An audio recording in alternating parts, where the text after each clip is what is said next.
হয়, একচুৱেলি আপোনালোকে সকলোৱে জানে আমাৰ সমগ্ৰ অসমবাসীৰ নয়নৰ মণি চকুৰ আমাৰ সকলোৰে প্ৰিয় আমাৰ ভাৰত ৰত্ন আমাৰ অসমৰ ৰত্ন আজি জুবিন গাৰ্গৰ আমি যোৱাকালি শুনিছোঁ বা শুনা বাস্তৱ বুলি আমি ভবা নাছিলোঁ, কিন্তু নিয়তিৰ খেল আমি সকলোৱে মৰ্মাহত হৈছোঁ। তাৰ লগতে আমি আজি সকলোৱে ইলিট পৰিয়ালৰ ফালৰ পৰা আমি সকলো শিক্ষক শিক্ষয়িত্ৰী মেনেজিং কমিটি আৰু তাৰ লগতে আমাৰ ষ্টুডেণ্টছ লগত লৈ পেলাই আমি এই মহান ব্যক্তিৰ প্ৰতি আমি অকণমান তেওঁৰ আত্মাৰ চিৰ শান্তিৰ কাৰণে আমি সকলোৱে মিলি পেলাই ইয়াত একগোট হৈ পেলাই আল্লাহ বা ভগৱানৰ ওচৰত প্ৰাৰ্থনা কৰিছোঁ তেখেতৰ আত্মা যাতে চিৰ শান্তি লাভ কৰে। সেয়া আমাৰ আজি মূল লক্ষ্য আছিল।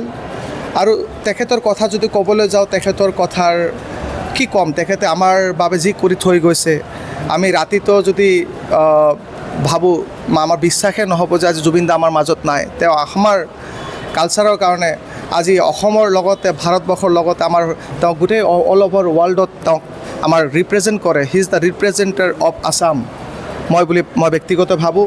আৰু তেওঁ আমাৰ বাবে আমাৰ ষ্টুডেণ্ট সমাজৰ বাবে আমাৰ দুখীয়া ৰাইজৰ বাবে আমাৰ সৰ্বাংগীন উন্নতিৰ বাবে আমাৰ যিকোনো কামতে হওক আমাৰ যিকোনো ইহঁতে হওক তেওঁ সদায় তেওঁৰ মাত মাতি গৈছিল। আৰু তেওঁ এটা কথাই কৈছিল যে মোৰ কোনো ৰাজনীতি নাই, মোৰ কোনো ধৰ্ম নাই, মই আপোনালোকৰ এজন।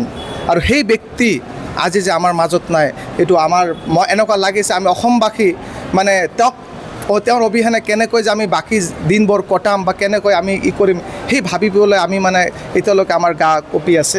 আমি ভাবিব নোৱাৰোঁ এক ঘটনা যিটো মানে এতিয়াও যদি আল্লাহৰ ওচৰত বিচাৰোঁ যে যাওঁ এইটো যে কথাটো যে কিন্তু নাই, এইটো আমি একচুৱেলি যিটো বস্তু আজি হৈ গ'ল বা যিটো ঘটনা যোৱাকালি হৈ গৈছে এইটো আমাৰ অন্তৰৰ চুই গৈছে। সেই বিষয়ে আমি আজি ইয়াত একগোট হৈছোঁ। আৰু তাৰ লগতে ক'ব খুজিছোঁ আমাৰ সমগ্ৰ অসমবাসীক যে জুবিন দাৰ প্ৰতি আমাৰ যি ভালপোৱা আছিল সেই ভালপোৱা থাকি যাব। আমি সকলোৱে মিলি পেলাই তেওঁৰ আত্মাৰ চিৰ শান্তিৰ কাৰণে দোৱা কৰিছোঁ। আৰু চৰকাৰৰ ওচৰত আমাৰ অসম চৰকাৰ ভাৰত চৰকাৰৰ ওচৰত তেওঁৰ জীয়াই থকা অৱস্থাত যিখিনি তেওঁ পাব লগা আছিল বা যিখিনি সন্মান তেওঁ অৰ্জন কৰিছিল, যিখিনি তেওঁ কাম কৰিছিল সেইখিনি হয়তো তেওঁ বাস্তৱত দেখি পোৱা নাই। কিন্তু আমি অনুৰাগী হিচাপে বিচাৰিছোঁ যে আমি অনুৰাগী হিচাপে তেওঁৰ প্ৰতিটো স্কুল বিদ্যালয়ত বা প্ৰতিটো আপোনাৰ চুকে কোণে বা চৌহদত তেওঁৰ নামত নামকৰণ হ'ব লাগে। তেওঁক অসম ৰত্নৰ লগতে ভাৰত ৰত্ন দিব লাগে। আৰু সেইটোৱে আমাৰ দাবী।